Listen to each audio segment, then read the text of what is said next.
Bendito y bondadoso Padre Celestial, Dios eterno, cuán grandes son tus obras y tus maravillas. Te alabará toda la tierra, hasta los rincones de este mundo, Señor. Aquí estamos, tu iglesia, este pequeño remanente que has apartado aquí en Shalom. Gracias, Dios, porque nos permite seguir reuniéndonos y seguir creciendo en fe, en amor y esperanza. Padre, venimos al manantial de agua viva, al manantial inagotable que es tu Hijo Jesucristo, porque tú prometiste que quienes fueran a ti y tomaran de esa agua jamás tendríamos sed. Y es verdad, Señor, aquel que llega a esas fuentes inagotables de tu Hijo Jesucristo puede sentir esa paz en su corazón. Y aquí estamos reunidos como tu iglesia, Señor. Te pedimos que nos edifiques, nos confrontes, nos hables. Tu Espíritu está en medio de nosotros, con nosotros y por nosotros. Gracias en el precioso nombre de tu Hijo amado Jesucristo. Amén y amén. Pues muy bien, amada familia, sabemos que después de Pentecostés y que hubo una tremenda conversión de personas que estaban ahí reunidas cuando Pedro les habló y los discípulos comenzaron a hablar en diferentes lenguas, en diferentes idiomas, pues sucedieron cosas tremendas, a pesar de que las autoridades pues habían impedido y habían prohibido que los apóstoles, los discípulos siguieran compartiendo del Evangelio. Mire, en Hechos 4:1 dice la Escritura, hablando ellos al pueblo, es decir, hablando los discípulos al pueblo, vinieron sobre ellos los sacerdotes con el jefe de la guardia del templo y los saduceos, resentidos de que enseñasen al pueblo y anunciasen en Jesús la resurrección de entre los muertos, y les echaron mano y los pusieron en la cárcel hasta el día siguiente, porque era ya tarde. Pero ¿qué cree que pasó a través de esa conversión, de ese mensaje que ellos hablaban de la palabra? Esa fue la indicación que nuestro Señor Jesús les dijo, que fueran y predicaran y compartieran y dieran las buenas nuevas. Así que ese mismo día, dice en el versículo 4, pero muchos de los que habían oído la palabra creyeron, y el número de los varones era como de 5,000. Así que ahí vemos una conversión tremenda a través de escuchar la palabra. En Hechos 2:41 también nos narra, Hechos 2:41, dice, así que los que recibieron otra vez su palabra, la palabra que da vida, ¿verdad? Vida eterna, su palabra, fueron bautizados y se añadieron aquel día como 3,000. Así que ya vemos 5,000, 3,000, y luego iban convirtiéndose en un gran número, hombres como mujeres. Hechos 5:14 también nos dice, y los que creían en el Señor aumentaban más, gran número así de hombres como de mujeres. Así que el estar hablando de la palabra pues provocó que el número de los discípulos fuera aumentando rápidamente, incluyendo, mire, a muchos sacerdotes, personas que tenían otra fe, pues al escuchar la palabra tremendamente fueron convertidos. Dice, crecía la palabra del Señor y el número de los discípulos se multiplicaba grandemente en Jerusalén. También muchos de los sacerdotes obedecían a la fe. Así que los que escuchaban la palabra de una forma poderosa, como habíamos dicho, dinamis, ese poder que fue recibido el día de Pentecostés, esas manifestaciones de lenguas de fuego, y recibiréis poder cuando sean investidos del Espíritu Santo. Ahí está. ¿Qué fue lo que sucedió? Que recibieron el Espíritu Santo y ahora el Señor les dio dinamis, poder, es decir, capacidades, habilidades, entusiasmo, fuerza. ¿Para qué? Pues para ir y compartir la palabra. Eso es, mis hermanos, todos los dones, todos los talentos, todo lo que nosotros tenemos o el Señor le ha dado, son con ese único propósito. En Hechos 15, acompáñenme, Hechos 15, 1 y 2, dice: entonces algunos que venían de Judea enseñaban a los hermanos: si no os circuncidáis conforme al rito de Moisés, no podéis ser salvos. Como Pablo y Bernabé tuviesen una discusión y contienda no pequeña con ellos, se dispuso que subiesen Pablo y Bernabé a Jerusalén, y algunos otros de ellos a los apóstoles y a los ancianos, para tratar esta cuestión. Así que mire, ahí en Hechos 15, 1, 2, recordaremos que es alrededor del año 50 después de Cristo, es decir, unos 200 años después de la fundación de la iglesia. Surge una situación que tenía que ser arreglada de una vez y por todas. Aunque Dios le había revelado a Pedro que los gentiles deben ser recibidos sin circuncisión, y los apóstoles y ancianos estaban convencidos de ello, ahí en el versículo 11, 18, nos dice precisamente, ¿no? Y una secta de creyentes pertenecientes al partido de los fariseos persistían en sus enseñanzas de la circuncisión. Es decir, que si no se circuncidaban, como la tradición judía, pues no podían ser salvos. Una falsa enseñanza. Eso no nos enseñó el Señor Jesús, ni tampoco estaban compartiendo ese evangelio los apóstoles. Así que se dio un desacuerdo sobre este asunto en la iglesia. En el concilio de Jerusalén, Dios hizo que los apóstoles pues tomaran una decisión formal y unánime. ¿Cuál fue? Que la circuncisión no es necesaria para los creyentes gentiles.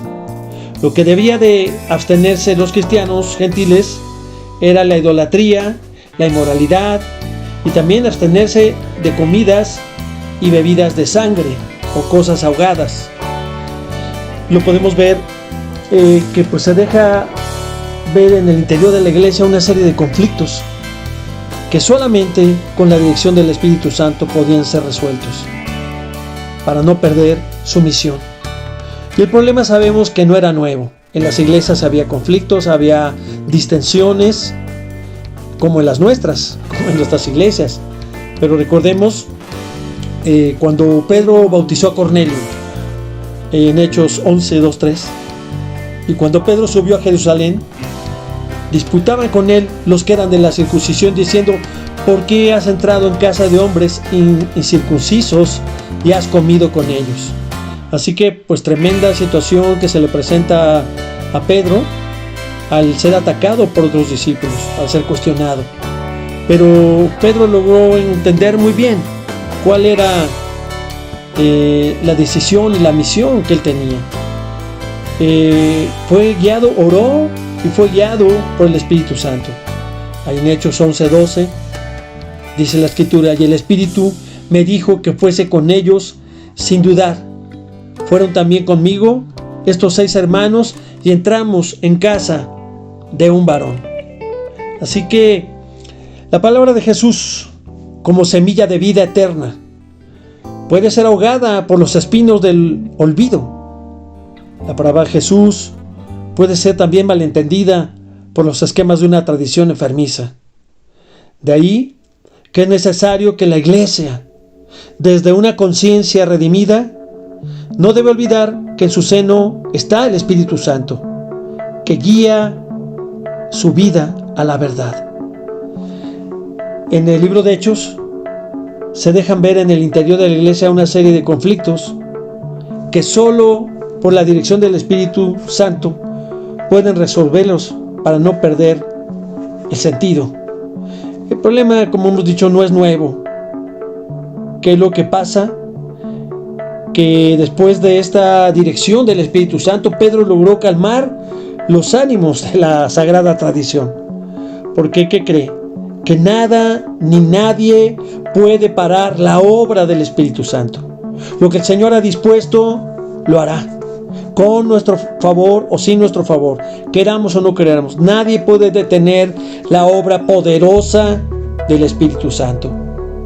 Posteriormente, en Hechos 15, 22 al 23, dicen las Escrituras: entonces pareció bien a los apóstoles y a los ancianos, con toda la iglesia, elegir entre ellos varones y enviarlos a Antioquía con Pablo y Bernabé, a Judas, que tenía por sobrenombre Barsabás, y a Silas, varones principales entre los hermanos, y escribir por conducto de ellos, los apóstoles y los ancianos y los hermanos, a los hermanos de entre los gentiles que están en Antioquía, en Siria y en Sicilia. Dice aquí salud, es decir, le desean que estén sanos y que estén en buen estado. Del versículo 24 al 26, por cuanto hemos oído que algunos que han salido de nosotros, a los cuales no dimos orden, os han inquietado con palabras perturbando vuestras almas, mandando circuncidaros y guardar la ley. Nos ha parecido bien, habiendo llegado a un acuerdo, elegir varones y enviarlos a vosotros con nuestros amados Bernabé y Pablo, hombres que han expuesto su vida por el nombre de nuestro Señor Jesucristo. 15, 27 al 29. Así que enviamos a Judas y a Silas, los cuales también de palabra os harán saber lo mismo, porque ha parecido bien al Espíritu Santo y a nosotros no imponeros ninguna carga más que estas cosas necesarias: que os abstengáis de los sacrificios a ídolos, de sangre, de ahogado y de fornicación, de las cuales cosas, si os guardareis, bien haréis. Pasadlo bien. Manda un saludo. Así que vemos aquí, hermanos, en el capítulo 15 de Hechos, el conflicto estalla con toda su crudeza. El conflicto llevó a los involucrados a formar un concilio en Jerusalén. Ya lo habíamos visto, este pequeño concilio formado para la elección de quién supliría a uno de los apóstoles que había dejado el hueco Judas Iscariote. Así que este concilio, decía, los paganos convertidos crecían en número e influencia, porque los cristianos judíos cada vez se iban disminuyendo por su tradición obsoleta. Pero los judaizantes exigían a los gentiles cumplir la ley como condición indiscutible para ser salvos. Por supuesto que pues esto no agradó, y Pablo, como heraldo del Evangelio, está totalmente convencido que Cristo es camino de salvación. Y entonces habla de la libertad en Cristo y de la unidad de la iglesia. El pensamiento de Pablo va de manera poco a poco ascendente. En Efesios 4:5 dice: un solo Señor, una fe, un solo bautismo. No hay nada fuera de esto. El Espíritu, amada familia, es la vida de la iglesia. Un Señor, así lo confesamos. Jesucristo es el Señor. Es la confesión que nos convierte en cristianos. Y para que en el nombre de Jesús se doble toda rodilla y toda lengua confiese que Jesucristo es el Señor. Filipenses 2, 9, 11. Así que, ¿qué es lo que estaba pasando? Pues que el pecado o la cizaña entran cuando creemos que somos los únicos que tenemos la verdad absoluta. Y honestamente consideramos a los demás como ignorantes y nefastos. El pecado entra cuando tomamos como instrumentos a los más débiles para alcanzar nuestros propios propósitos mezquinos. El pecado entra en la congregación cuando despreciamos a los demás solo porque son diferentes a nosotros. ¿Cuántas veces ha sucedido en las congregaciones? El pecado se manifiesta cuando cerramos el puño para golpear. Es muy fácil dar un apretón de manos, pero con el puño cerrado es imposible. Es difícil dar un abrazo con las manos atadas por la soberbia y el orgullo. Entonces surge una pregunta muy importante: ¿cómo buscar la paz cuando el corazón está lleno de maldad, de rencor o de enojo? ¿Cómo podemos obtener la paz cuando en el seno de nuestro corazón, de nuestra familia, Hay rencores, hay problemas, hay molestias, hay discusiones. No es posible tener paz. No hay sosiego en nuestra alma. Es decir, ¿cómo crecer sin la presencia del Espíritu Santo en nosotros? Es imposible. Así que al concilio formado le pareció bien enviar una carta a los gentiles, y debe llamarnos la atención cuando afirman ahí en el capítulo 15, versículo 28, porque ha parecido bien al Espíritu Santo y a nosotros. Vemos cómo el Espíritu Santo nos guía, nos consuela, nos orienta. Por eso, entre más tiempo que pasamos con el Espíritu, más tiempo anhelamos de su presencia y de su dirección, es como nosotros vamos a poder vencer. Sin el Espíritu Santo no podemos hacer nada. Dijo el Señor Jesús: apartados de mí, no podéis hacer nada. Ahora quiero que me acompañe al Evangelio de Juan, capítulo 14, versículo 23 al 26. Perdón, sí, el 26. Respondió Jesús y le dijo: el que ama mi palabra la guardará, y mi Padre la amará, y vendremos a él, y haremos morada en él. El que no me ama, no guarda mis palabras, y la palabra que habéis oído no es mía, sino del Padre que me envió. Os he dicho estas cosas estando con vosotros. Mas el Consolador, el Espíritu Santo, a quien el Padre enviará en mi nombre, Él os enseñará todas las cosas y os recordará todo lo que yo os he dicho. La paz os dejo, mi paz os doy.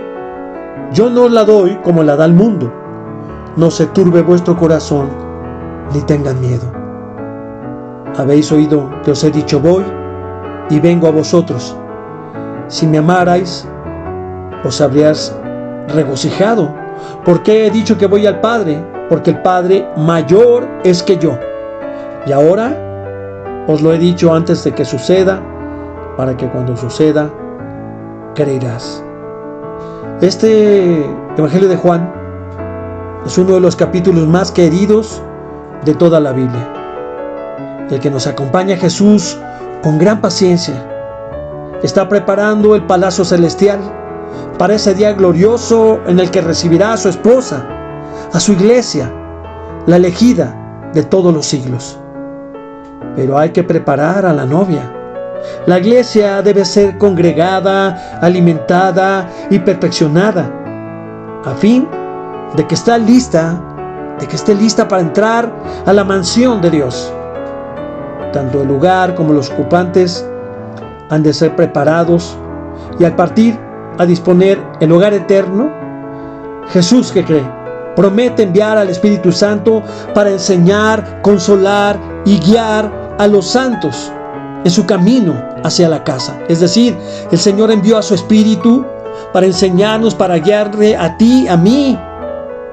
Así que esta escena, donde ya lo hemos platicado, donde Jesús está por ascender al Padre, y como quien está por ausentarse, deja testamento en 3 legados, 3 elementos sustanciales para la iglesia a partir de su presencia, es decir, su palabra, su paz y su amor. Primero, de modo que cuando estemos reunidos 2 o 3 o más personas, como dice la Escritura, en su nombre, estos elementos están con nosotros presentes. Primero, su palabra debe ser guardada en el corazón de cada creyente, sea hombre o mujer. Debe ser tenida en el seno de la familia y, por supuesto, de la iglesia, para proclamarla al mundo, y así el mundo pueda creer en el reino de Jesucristo.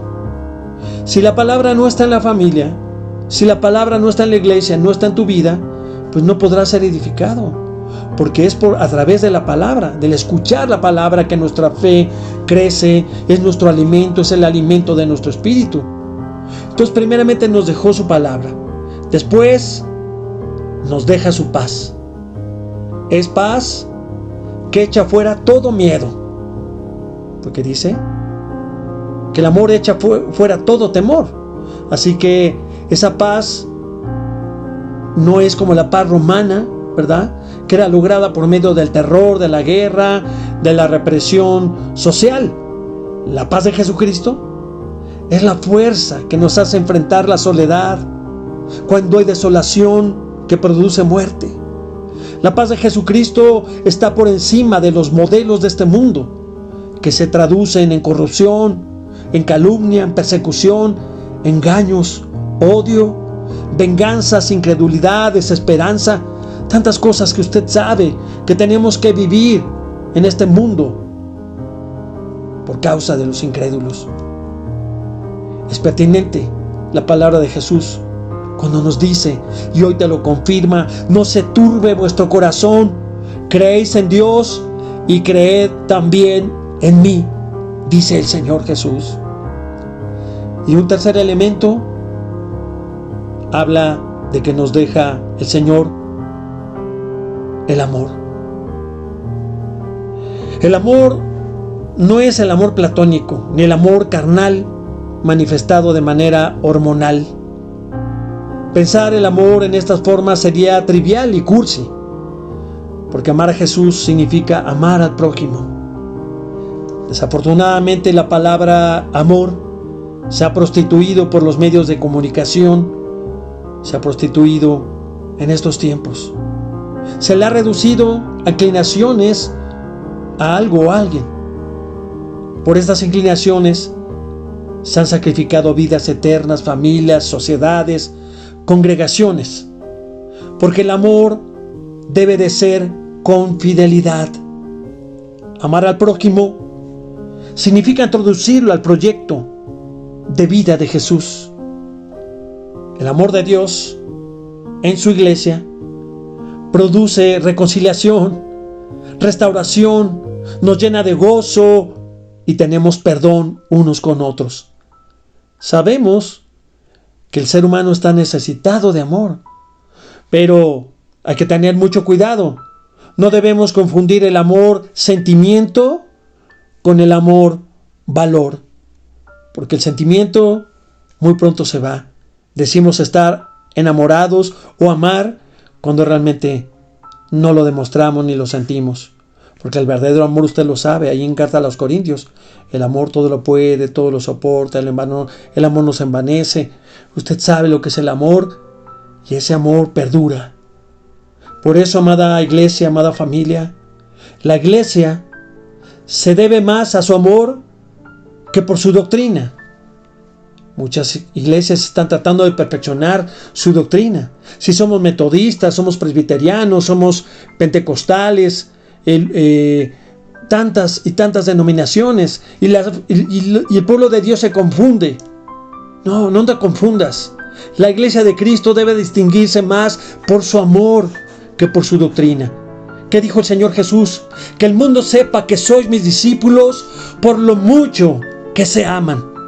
Qué difícil es amar, qué difícil es dar, porque amar significa sacrificarse, amar significa dar la vida por el demás, amar al prójimo significa introducirlo en la vida de Jesús. Es decir, si tú amas a alguien, tienes que compartirle del Evangelio, tienes que compartirle del amor de Cristo. No puedes decir que amas a una persona y ni siquiera le has hablado de Dios. Tú tienes que buscar que esa persona llegue a los pies de Cristo y sea salva si realmente dices que le amas. La palabra de Jesús, su paz y su amor son legados, y esos legados son guiados por el Espíritu Santo. El Espíritu no solamente nos recuerda, sino que debe mover nuestros corazones para ser guiados a la verdad. Es una de las funciones del Espíritu Santo, redarguir tu corazón, tus pensamientos, para que toque tu corazón, lo quebrante y podamos ser guiados a la verdad. ¿Quién es la verdad? Jesús es la verdad. Yo soy el camino y la verdad y la vida. Así que nosotros tenemos que invocar y pedir al Espíritu Santo que nos guíe por la senda de la verdad. Por otro lado, y concluyo con esto, en el libro de Apocalipsis, ¿verdad? Revelación, Apocalipsis 21, versículos 22 y 23.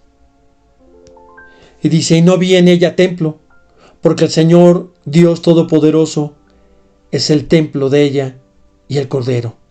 La ciudad no tiene necesidad de sol ni de luna que brillen en ella, porque la gloria de Dios la ilumina, y el Cordero es su lumbrera. Así que Juan, aquí en Apocalipsis, nos dice que en la ciudad de Dios ya no habrá más templo. El templo, símbolo de exclusión, quedó atrás. Las tradiciones excluyentes deben quedar en el olvido y recordar que es el Espíritu Santo quien nos guía nuestro caminar como iglesia. Es el Espíritu Santo quien debe de guiar nuestro caminar como familia. El Espíritu Santo debe de guiar tus pasos como verdadero cristiano. La pregunta que hago esta tarde: ¿en qué medida estamos dejando que el Espíritu Santo santifique nuestras vidas? Si el Espíritu es santo y nosotros somos templo del Espíritu, pues el Señor está santificando tu vida, está regenerando tu vida, si tú tienes comunión con Él, si es que verdaderamente Él vive en ti. O seguimos aferrados a nuestras tradiciones y a nuestras doctrinas, que no permitimos ser guiados por el Espíritu Santo. Pensamos que si para recibir a otros hermanos y hermanas les exigimos que se circunden de su tradición o doctrina, por lo menos aquí no. Para nosotros es importante que tu vida sea transformada por el Espíritu. La doctrina pasará a segundo término. Si tú realmente reconoces que Jesús es el Señor, tú has entregado tu vida, estás obedeciendo la palabra, te estás llenando del Espíritu, el Espíritu Santo te guiará por el camino correcto. No pedimos que te circundes o que dejes tu doctrina, tu tradición. No. Así el Espíritu no puede trabajar en nosotros. Atendamos, amada familia, la palabra de tal modo que como familias e iglesia circuncidemos nuestro corazón, pero circuncidarlo de todo egoísmo, de envidia, de enojos, de contiendas, de pleitos, de pecado. Todo eso no agrada a Dios. Y por otro lado, entristece al Espíritu Santo. Porque Él es santo, santo, santo. Así que, amada iglesia, recuerda que tú eres templo de Dios, donde mora el Espíritu Santo. Por eso la iglesia es llamada el templo de Dios, un templo santo, la casa del Señor.